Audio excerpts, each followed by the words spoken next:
is time for my reading wrap up for the month of August. If you are new here, hello, my name is Danielle. I'm so glad you decided to stop by my channel. I hope you all enjoy what you see and want to stick around, subscribe, all that good stuff. And if you are coming back, thank you so much for wanting to come back and join me again. And if you're coming back and haven't subscribed yet, would you please consider subscribing? I would be ever so thankful to you for that. All right. Let's just go ahead and get into what I read for the month of August. Now, it was actually only 4 books, but I will say this was definitely quality over quantity because it was such a good reading month. So the very first book that I started the month with was Sunrise on the Reaping by Suzanne Collins. This is the 5th book in the Hunger Games series. And so this is basically going back in time to Haymitch's story and hearing about him and what he went through, his games, all that kind of stuff. And you guys, I did a whole reading vlog on this. I will link it up here and down in the description box for you if you'd like to check it out, where I go into more detail about it. And also I was at my camp for that week. And so you're seeing like inside my travel trailer and that kind of thing. So it's just something a little bit different. But yeah, so I won't go into too much detail about this book here because you can check out, my full review there.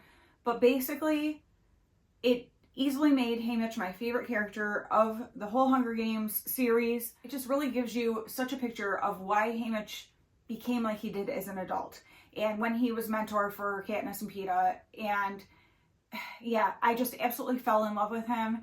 And so like the irritation I felt toward him a lot of times during like the trilogy, you did see soft sides though, but you just wondered what was going on. Now you know why. So if you have not read this, if you haven't read the Hunger Games, what are you doing? It's such a good series. Highly, highly recommend it.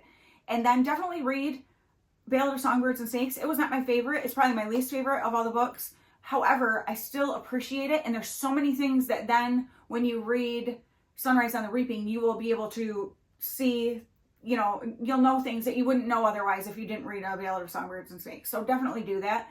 But yeah, this one, the games weren't so brutal, but what happened after to me was more brutal. So that's all I'll say about that. And in saying that, I rated this book a 5-star. I loved it. And I am really, really hoping that Suzanne Collins will bring out another book doing a backstory on one of the other characters that I would love to hear more about. So if you want to find out who that character is, I talk about it in that reading vlog, so definitely check it out. Also, I will say, if I was a book crier, which I am not, that book would have definitely made me cry because it really pulled at me. It was very emotional. So if you are a book crier, I dare you to read it and not cry. The next book I read was Olive Kitteridge by Elizabeth Strout. And I'm going to go ahead and read to you what I wrote on Goodreads. Will you guys please let me know if you like me doing it like that, or if you would rather me just give more of a blurb. It kind of jogs my memory when I read it back, which of course I could do before I start the video and then try to piece things together. But I don't know, I feel like it really, obviously when I finished reading, because I usually, review my books on Goodreads right after I finish reading them. And so that's like my very immediate, well, things are fresh in my mind kind of review. So that's why I like to read those to you. But if you guys don't like that, will you please let me know that, because I obviously don't want to bore you. But for this time, I'm going to go ahead and do it that way again, and you can let me know. But I said, when I first started this book, I was worried I would end up DNFing it. However, it quickly grew on me. I loved the format, how it was little short stories about different people in the town, and seeing how Olive fit into each of their lives. Olive infuriated me, and it was probably because she reminds me so much of someone I know very well. Olive was opinionated, harsh, rude, and blamed everything on the people around her, never taking responsibility for her actions and how they created problems in her life.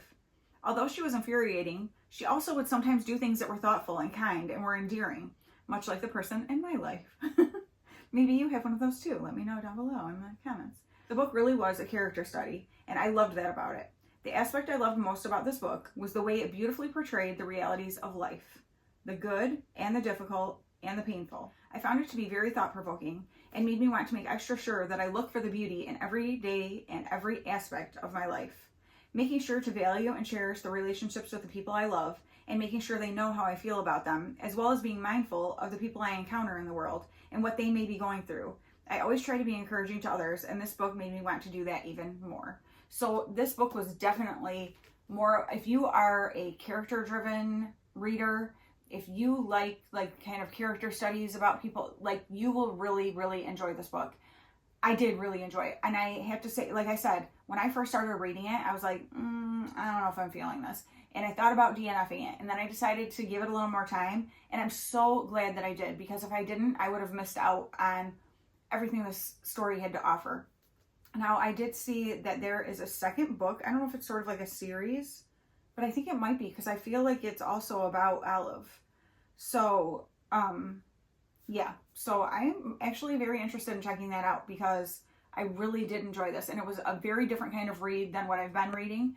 And so if that sounds like something interesting to you, I would definitely recommend picking it up. I did give this 4 stars, and yeah, I did really enjoy it. Was it one of my favorite books in the world? No, but I thought it was really good. So 4 stars it is for Olive Kitteridge by Elizabeth Strout. The next book that I read in August is a chunky one, and it was actually a Goodreads giveaway win. And this doesn't come out till November. So I was really excited about it. I think I pay really good attention when I am entering giveaways to make sure it's something I really want. And somehow still, I didn't realize that this was book 3 in a series. And it's the Royal Street novel. It's The Lady on Esplanade by Karen White. And yes, it's a Royal Street novel. A Royal Street is the series that it's from. And so I was like, oh no, I'm getting the 3rd book in a series. Like, how is this going to work? And I want to do what you're supposed to do when you win a Goodreads giveaway. Like, that's important to me, to be able to do the review and, you know, give the attention to the author that they deserve, especially since I'm getting their book for free. And so I was like, you know what?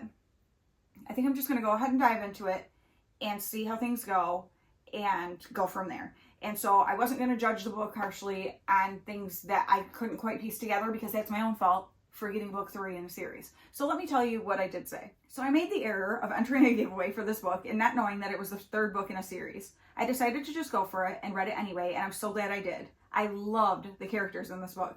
Even though I obviously missed out on some of the backstory and things like that, since I hadn't read the first 2 books, I didn't find it difficult to follow at all. The author did a great job of giving a little bit of backstory so that it flowed seamlessly. The banter between some of the characters, the complicated relationships, the slow burn with no spice, which makes me love this book even more because I do not like spice in books. The creepy things that were happening, the twists, it was all so good. The whole idea for this series is just way too fun. I loved how multifaceted the story was. There was never a dull moment. I received an ARC from this giveaway from Goodreads and Berkeley Publishing Group. There were a couple of things that didn't line up in the story, so I'm hoping those are fixed before the final copies come out. But other than that, it was such a fun, creepy read that kept my attention the whole way through. I would absolutely read future books in this series. So this is a paranormal mystery, which is something that I haven't really been exposed to very much. And so I wasn't sure how I was going to feel about it, but man, was it fun. It was a fun ride. And like I said, the author did well enough with giving you little, glimpses back to be able to understand how different relationships were formed and things like that. So I didn't feel like I was completely lost in the storyline, even though I hadn't read the first 2. Would I still go back and read the first 2? I would, because I honestly enjoyed it that much. And so it was just, man, some of like the friendships and stuff are so awesome in this book. I love good friendships in books. Like, that always to me is like something that just gets me. And there's this almost like a little bit of a love triangle kind of thing going on, but it's not spicy. It's not, like you feel the angst of you just would have to read it too. I'm not going to spoil it, but I really, really enjoyed this book so much. I'm so excited that I got to read it, and I definitely will continue to read this series because I really, really liked it that much. I did rate this 4.5 stars for Karen White's The Lady on Esplanade. But again, this is book 3 of a Royal Street series. So I highly recommend picking up the first ones because, but if you don't, like I said, you can still follow along just fine with this one. But I think it's worth going back and reading the other ones first. So yeah, definitely enjoyed that for the month of August. And then the last book for the month honestly surprised me. It is Cheddar Off Dead by Karina Moss. It is part of the Cheese Shop Mystery. This is book 1 in a Cheese Shop Mystery series. And I have never read like a cozy mystery kind of thing, but I always feel so intrigued by them when I hear people talk about them. And I'm like, it just seems like a fun, you know, cozy, I mean, even though it's a murder mystery, but, you know, a little more of like, there's a cozy feel to them. And it's just, I don't know. I'm like, it'll be just a fun, goofy read, you know, like something to be a little less intense than like Sunrise on the Reaping or even Olive Kitteridge were. And so I just was like, oh, this will be fun, right? Let me tell you what I said on Goodreads, okay? I said, why did I love this book so much? You guys, I'm serious. I was so surprised by how much I loved this. Like, I didn't want to put it down. Okay, let me tell you. I went into it thinking it would just be a goofy, lighthearted read in the midst of some of the heavier things I read. Well, it was that and so much more. I seriously fell in love with so many of the characters, and I found myself going back and forth over and over again, trying to decide who I thought was the unaliver. I've never been a huge cheese person, but I found myself loving hearing about all the different cheeses and things Willa made with them. I also love that there are recipes in the back of the book. I probably need to try them at some point. I enjoyed this book so much, and I'm so glad I already have book number 2 in the series. If the rest of the books are anything like this first one, I'm definitely going to want all of them. While there were the fun, lighthearted aspects of this book, there was also a lot of substance to the mystery, and I loved the character development. I'm looking very forward to reading the next book. Every aspect of this book I enjoyed. Like I said, I'm not like some big cheese person or even a foodie kind of person, but I loved hearing about the different types of cheese, and like it was so effortlessly weaved into the story. It wasn't like they're telling you about these things and you're like, I don't care. It like went so perfectly about stuff that she's making, and she's doing like a cheese making class the one night and like things like that, where it's like it just adds like a really fun element to the book that you don't get from other types of books. And then the characters, man, I loved the characters. And I'm gonna say like the little small town kind of feel was something that really got me. The different businesses, and she's trying to integrate herself into this town because she's new there, and you know, get her business known and get to know the other business owners, and just the challenges of that, but also like the rewards of it. And the employees that she has work in her shop. There's an older woman who is, her husband passed away, and she's a retired school teacher, and so she's like looking for something to do to fill her time, and just how she meshes into there. And then there's a young kid who, like, you know, is just a couple years out of high school, and him finding that he is really like interested in becoming a cheesemonger, and like it's just so fun. And honestly, when I read the back of this book and was hearing about Willa Bauer, the main character, I was picturing her to be like in her 60s. I don't know why, but she's not. She's in her early 30s. And so that I thought was a really fun aspect too, because it just changed the way I like viewed how things were going. And it was just so good. The mystery I did not figure out. Like I, you know, had different things here and there that I was like, oh, I think it might be this person. Oh, I think it might be this. Oh, I hope it's not this person. Oh, I hope, you know, kind of thing. And so I loved that. So there was a lot of substance to the actual mystery and all that.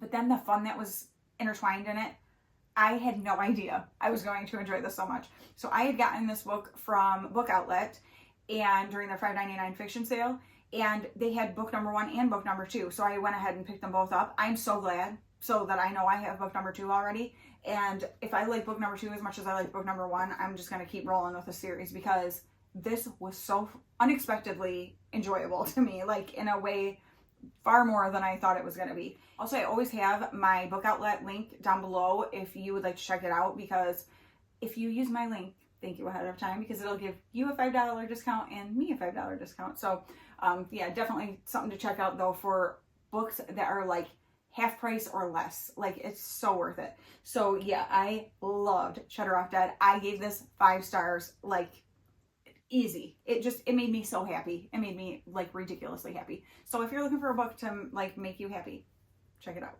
So those were my 4 reads for the month of August. Sunrise on the Reaping by Suzanne Collins, that I gave 5 stars. Olive Kitteridge by Elizabeth Strout, that I gave 4 stars. The Lady on Esplanade by Karen White, that I gave 4.5 stars. And then Cheddar Off Dead by Karina Moss, that I gave 5 stars. Like I said, not a whole lot of quantity, but tons of quality. And so I am really happy with my August reads. Can't wait to hear what you guys think. Have you read any of these? Do you feel the same way as me or not at all? And Is there something that you heard about here that you're like, that wasn't on my radar, but now it is, and I think I might want to read it. I'd love to know that too. So definitely say hello down in the comments. Love to chat back and forth with you guys. And I thank you so much for taking some time out of your day to spend with me. I will talk to you guys again very soon. Bye.